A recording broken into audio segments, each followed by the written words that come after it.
All right. Time to put my glasses on. Speed mode, baby. All right. Let's see if we are live here. Give me a second. Let me go ahead and check. Let me see. I feel like my computer is laggy. Is it just me? It's just me who's laggy. Let me go ahead and check. If you're here, type in the chat below where every single one of you are tuning in from. I know we have people from all over the world. Let's go ahead and see. All right. It seems like things are better. Let me see if things are channeling in. Let's go on to posts. Perfect. Yes, everybody, welcome to our LinkedIn Live. Today, we're going to be talking about how to negotiate your compensation.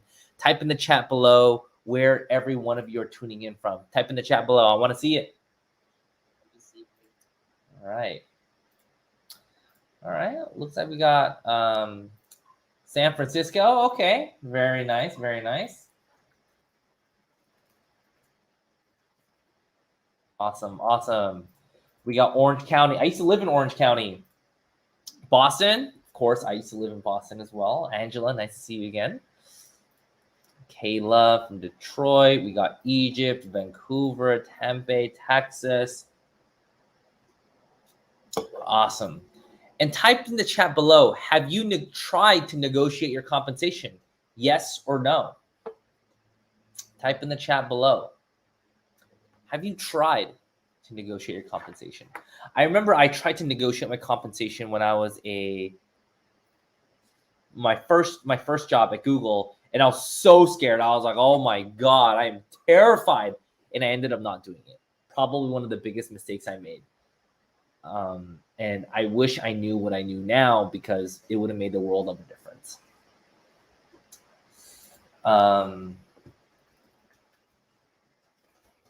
Awesome. Okay, we have people who said no.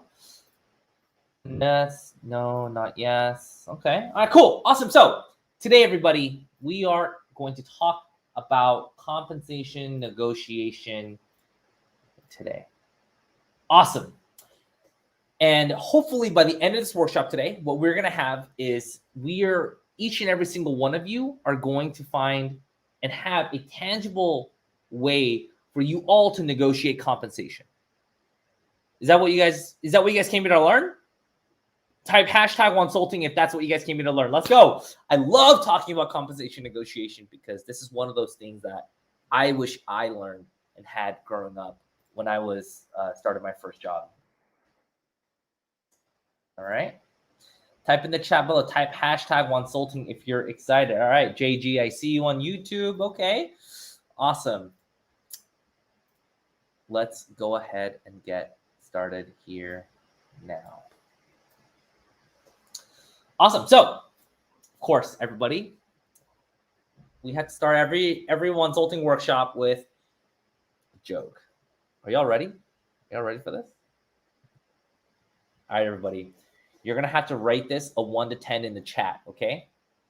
I've spent long and hard trying to think of a really good joke for you all, and I think you're going to like it. So once I say the joke, you got to give me a 1 out of 10, okay? All right.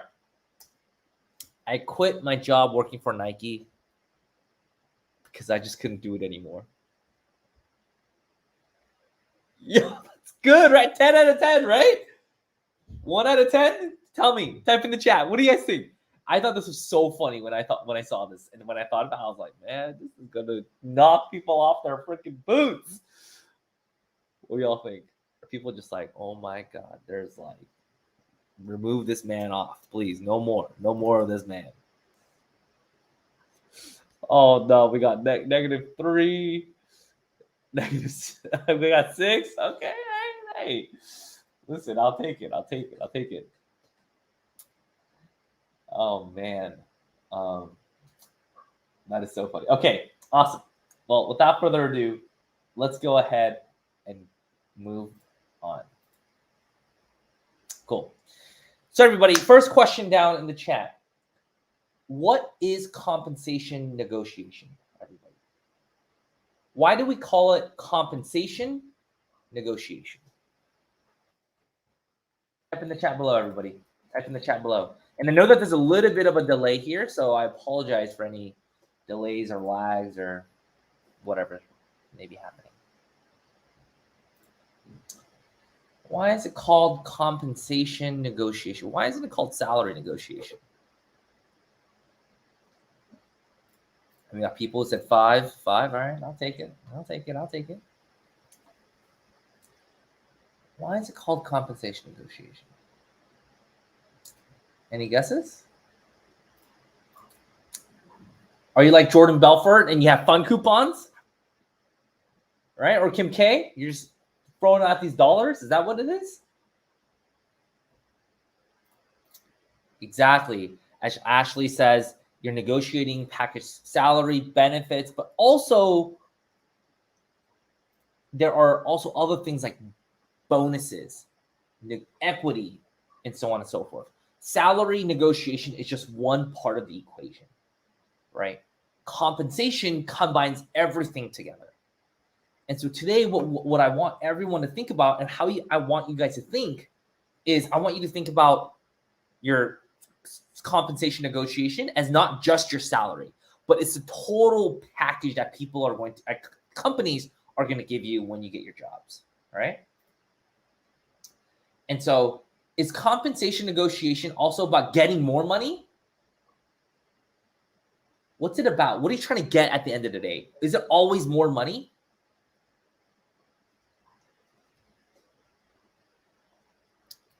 Is it always more money?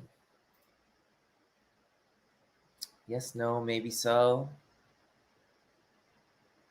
What do you all think? Compensation negotiation, despite what many people may think, it's not all about just getting more money. It's all about getting fair pay. Who here is thinking like this? Who's like, fair pay? What does that mean? Is anyone thinking that right now? Where you're like, well, I don't know what you mean by fair pay, Jerry. Why is that?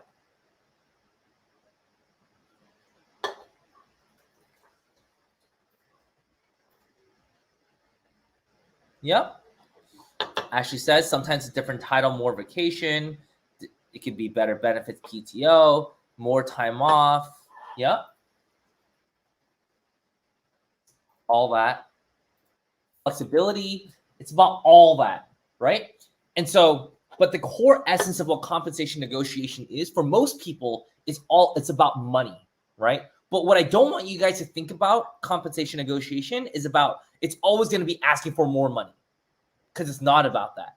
What it's about is going to be all about asking for fair pay. And so let's go through an example here.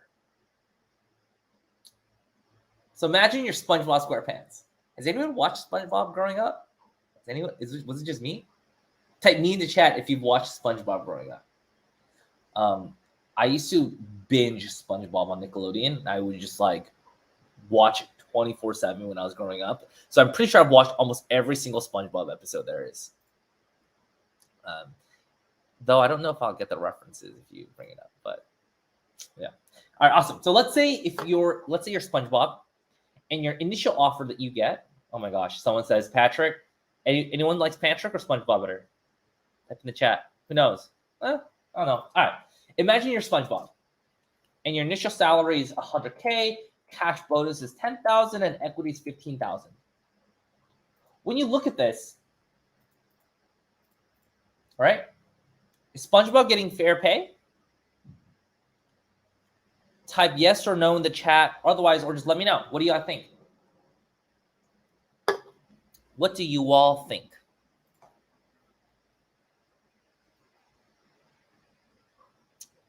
What y'all think?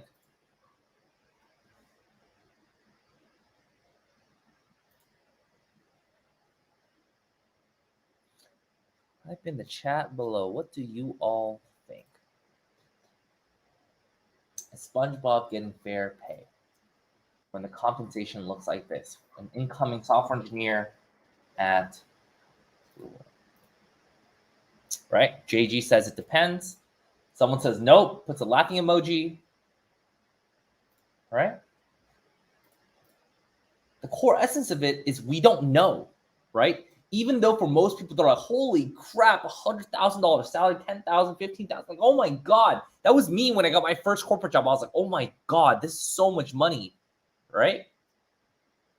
But we don't know. And why don't we know, everybody? Why don't we know whether or not SpongeBob is getting fair pay? Right? David says, I think it's okay, but I feel like I'm wrong. Yeah. You don't know for sure, right? Exactly, as JG says, right? If he lives in Ohio, it's different than Silicon Valley. There are other variables that constitute what defines as fair pay, right? And this is where I want to start talking about the framework in which I want every single one of you to start thinking about compensation negotiation in this way. Step number one is always to understand your offer, right? We know that SpongeBob got $100,000 salary, $10,000 cash bonus, and $15,000 equity as an incoming software engineer at Google. But as many of you mentioned, we don't know if it's a senior software engineer. Is it an entry level, right? We don't know what the job duties and working arrangements are, right? As Calvin says. So number one is to understand your offer. What type of job are you getting? Did you get an entry level software engineer? Did you get a mid tier, like a senior level? What exact role did you get? And most importantly, what were you offered, right? And the second and most important thing that I think not many people do as much is to arm yourself with data. Why is it important, everybody, that we always get data? Why is that important for us to get data here? Why is that important?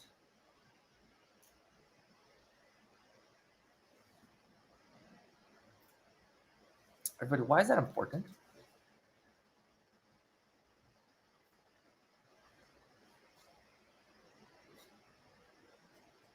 Knowledge is money. Yep. Any other reason? Any other reason?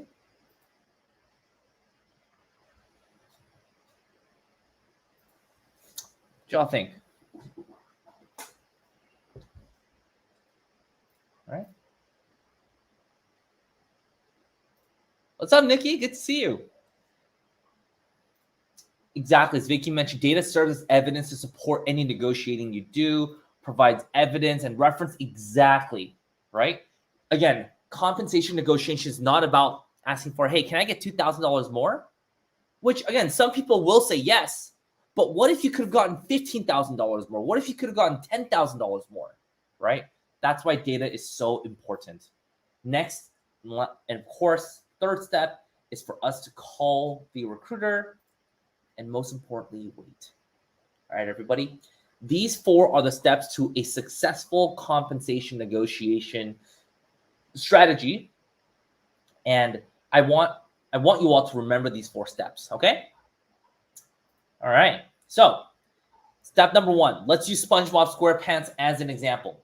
Imagine SpongeBob gets a job as a software engineer at Google. This is their offer. And what is SpongeBob's total compensation for this job? What is SpongeBob's total compensation? Does anyone know?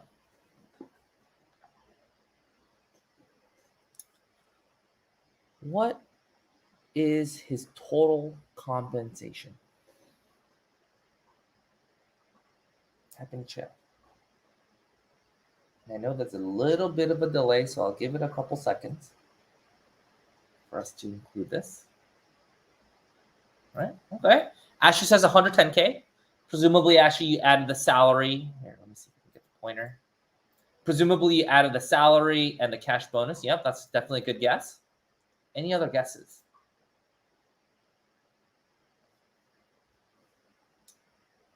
Any other guesses here? Equity can increase. Yep. Right?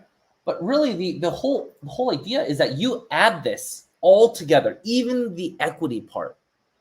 This is one of the things I think most people miss is that, yeah, equity is essentially cash, right? that if your equity doesn't have a dollar value attached to it, right, then the company should be able to help you understand. Like, for example, Google, they might say, we'll give you 10 shares a year, right? But instead of just saying, cool, 10 shares, I'm not going to include that. That is cash because that is a part of the money that you are getting, right? So whatever you can do to, and again, startups become a little bit more complicated. There's a little bit of art and science there, right? But essentially, you want to be able to say, I, as SpongeBob SquarePants, am going to get $125,000 at the beginning of my first year, right? And so let's say we do this, right? Then the next step is we arm ourselves with data, right? These are the 4 variables I want you guys to think about. As someone mentioned earlier, I think, someone mentioned JG. Yes, JG mentioned if he lives in Ohio, it's probably different in Silicon Valley. Yep. Location is going to be extremely, extremely important, right? And then someone else had mentioned about experience here. Boom, boom, boom, boom, boom, right? Calvin mentioned, yep, we don't know his job duties or working arrangements, therefore, kind of hard, right? Job title, similarly sized companies. So these are the 4 criteria that I want you all to think about. Always have in the back of your mind, right? Because once we do, we want to start going on to different websites for us to get that same compensation, that similar compensation data, right? And so here are a couple that I recommend. Levels.fyi is a great one. Glassdoor, Indeed, the LinkedIn.com/salary has another great tool. So there's so many public websites out there that share compensation data. And I want every single one of you, when you get your offers, when you find your job, to make sure you do your due diligence and make sure you find the same location, same number of years, job titles, and similar sized companies. Because once you do that, right, we'll find that, for example, let's say it's in LA, let's say it's 0 years of experience, software engineer, and similar company, let's say Facebook as an example, right? And you'll find yourself here on Levels.fyi, the base salary should be 119, stock should be 46, and bonus should be 18. Why is this a problem for us? Why should this make us go, what the heck? Why should this be a problem for us, everybody? Why does this surprise us? Anybody? Why does this surprise us at all, if it does at all? Give it a couple seconds. For us, as a try.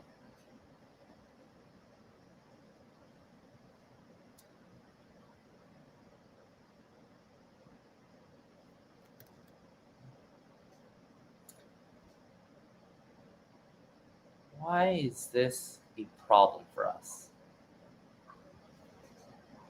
Why is this a problem? You're worth more than you were given, right? Exactly as Vicky said.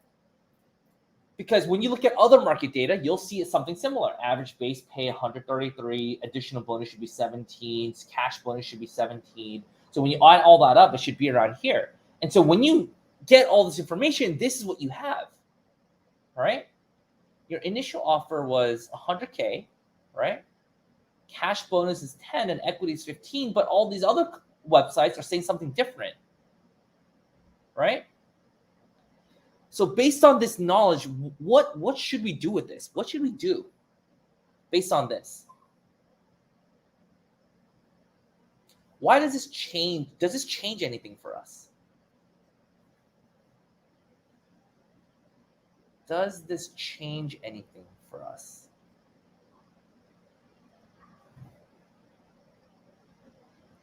Does it change anything? When we lay everything out together, we arm ourselves with data. Does this look any different, right? As Vicky says, negotiate. Exactly right. Because the reason why is because there's almost a $50,000 to $60,000 difference.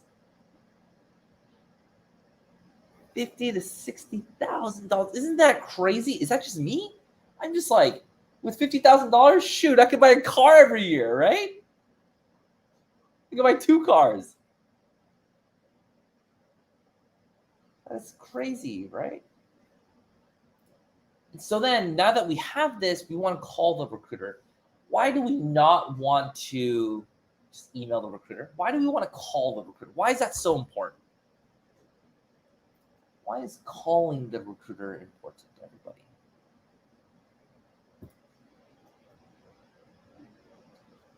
Why is calling so important? The reason why you want to call is because it makes the negotiation so much easier, right? When you do it over email, it allows for them to easily just say, hey, listen, it's, sorry, tough luck, right? But when you're over the phone, it's very easy for you to advocate for yourself and tell them exactly how you're feeling and how, and basically answer any burning questions that the recruiter may have, right? And so I have a script for every single one of you. The first question that they're going to ask you, I almost guarantee this, or if not, then I want you to do it, is I want you to say, how are you? And when you're asked, how are you, the biggest and most important thing I want you all to do is tell them exactly how you're doing. You want to tell them something like, hey, I'm doing really well. I just came back from San Francisco yesterday to, attend a conference. And now I'm here back in New York. Now I'm pretty excited to, go about my day. How are you doing? You want to say, how are you, to break down the wall, break the ice, right? You want to build repertoire with the other person such that when you're having the later negotiations, you basically tell them that you're on their side, right? And you want to say something like this: I did some research to understand what a fair market rate for this role is. What can we do to make up the difference and go on mute? The reason why I want every single one of you to go on mute is because you've already asked the question. But if you don't go on mute and there's an awkward silence, what could happen, everybody? Does anyone know what could happen if you don't go on mute? And I've seen this happen. When you don't go on mute, what people might say is, you might say, oh, well, it's fine. Like, I know that you're, I know that, I'm asking for a lot, so it's completely fine. But I was just curious,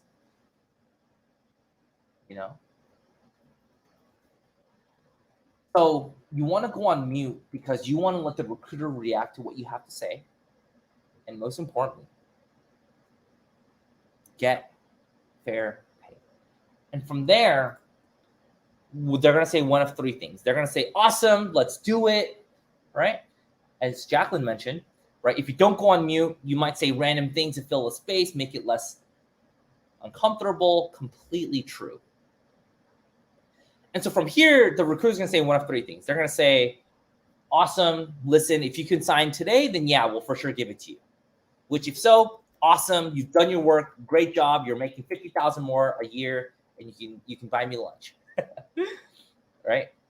The second thing that they might say, is they might say something like, oh, well, I have to check with the hiring manager, or I have to check in with the director, I have to check in with this, or I'll need to get back to you, in which case you just wait, right?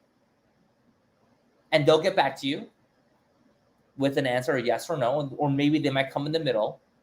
But I want you all to remember that you are the thing that they are trying to get.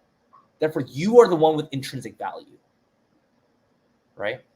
And so as you wait, I don't want you to email the recruiter and go, actually, no, I'll sign right now, or feel super nervous, because at the end of the day, like, you getting to that final stage is a huge accomplishment.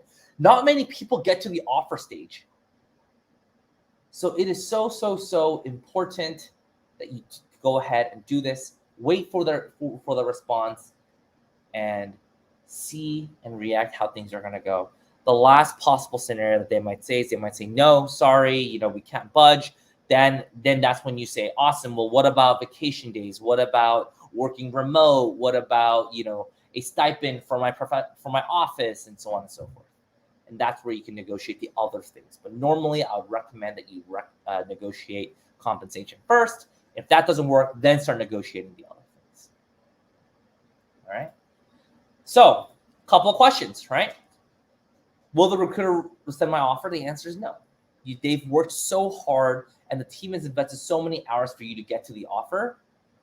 Don't worry about it, right? As long as you're respectful, you're going to be fine. And everybody, what is the worst thing that'll happen? As long as you're respectful. What is the worst thing that will happen? The worst thing that'll happen that they'll just say no. They'll say, sorry, we can't. As long as you're respectful, there's nothing else that they can do, right? And recruiters, despite what social media might say, they are incentivized to make sure you are getting through the door as quickly as possible, right? As Vicky said, exactly, no, right? And last but not least, as someone says, is there anything else I can do to increase my compensation beyond just doing what we had talked about, right? Leverage another offer. If you have another offer in hand where you say, hey, listen, I have 3 offers. I really want to sign with your company, but this company is giving me $10,000 more. If you can match that, I'll sign with you right away. Or if you can beat their offer, I'll sign with you right away. You always can have that token because your value will only, if you have 2 offers, your value doesn't 2x. It exponentiates your offer even more because it tells the other recruiters, oh my goodness, they're about to sign with another company. Let me go ahead and try to get them signed so that we could get them before the other company. And so to wrap up, I want everyone to remember the 4 steps. 4 steps being understand your offer, arm yourself with data, call the recruiter on the phone, and most importantly, wait. You can do these 4 steps, you will have a successful compensation negotiation session. Hopefully, every single one of you are going to get paid more, but most importantly, you're going to get paid fairly. Awesome. Was that helpful, everybody? Was that cool? Helpful? What do y'all think? Helpful, yes or no? I'm happy to stick around for about maybe about 5 to 15 minutes, depending on the amount of questions there are. And for everyone who's joined late, no worries. Welcome, Daniel. Welcome, Aaron. These sessions will be recorded both on our YouTube channel and on our LinkedIn page. So you can always watch the recording and ask questions in the comments, and then be more than happy to answer it. Ashley says, I currently work in CS. I'm trying to get out, only make $17 an hour. To make 3x my rent, I need $10, 5 to 6, blah, blah, blah. Made my resume 1 page. I'm not sure what I can do. Ashley, great question. So the biggest thing that I want you to do when you get your next offer or opportunity is to tell them, hey, listen, the average compensation for, someone in CS is this amount. What can we do to get just follow the exact framework that we listed here? And if they say, sorry, I can't do that, then it might be time for you to step your foot down and say, sorry, then you'll have to find another candidate. And if you're okay with that, then it's just a matter of finding the right companies. And it looks like you're getting a lot of interest. So it doesn't look like it's a resume problem. It doesn't look like it's an interview problem. It's just a matter of either negotiating or finding better jobs that will pay. Of course, Monier, and everyone else who came in, thank you so much for sharing your time with me. If you have any questions, feel free to type them down in the chat, and I'll be more than happy to answer them. What about when they talk about salary prior to an interview? Personally, for me, I am in the boat of, hey, I personally don't like to negotiate too hard in the beginning. I'll typically be quite lenient, and I'll say, if they say, hey, what are your salary expectations? I'll say something like, listen, well, as long as it's in line with the fair market rate and the scope is what I'm interested in, then I'm happy to move forward in the interview process. I would never say something like, yeah, I'd sign right now if you gave me that offer. it's better to negotiate when you have more chips on your side, and you have the most amount of chips on your side when you get that offer. When is my next trip to Dallas? Oof, that's a tough one. I do have a couple friends out there, so maybe within the next year, I will. And maybe we'll do a meetup or something. Any other questions, everybody? Any other questions?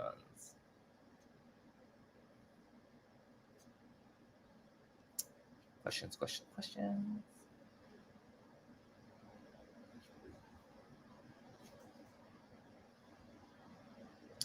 Going once, going twice. Thank you, everyone, for your time today.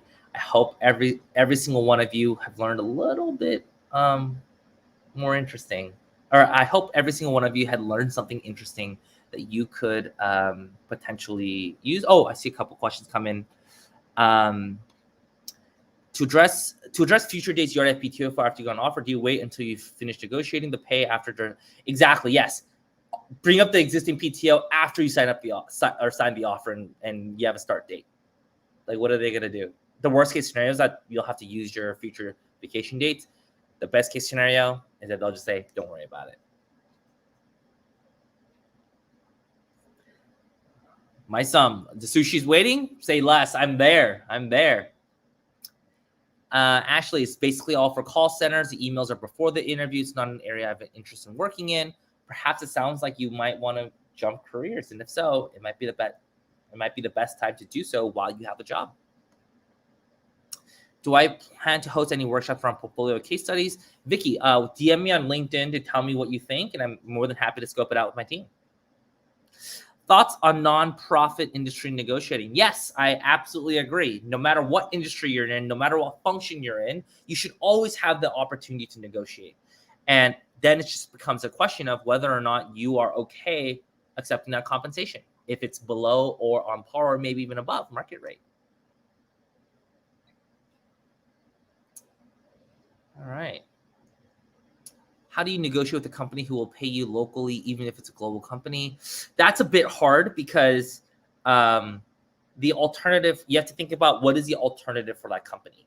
Let's say that you live in South Korea, or let's say you live in Canada and you're trying to get US-based compensation. It's going to be a bit hard if you're not US-based, even if it is a global company, because they could just say, okay, well, I'm going to go find someone else who is willing to accept local currency. With everything being global and cross countries, that's where I'm a little less versed in. But the general research that I've done has shown that you typically can't negotiate cross country rates. Is it right to say within the range of XXX to Y? There's sort of two schools of thought. One person can say, hey, give the range. The other person just says, give a number.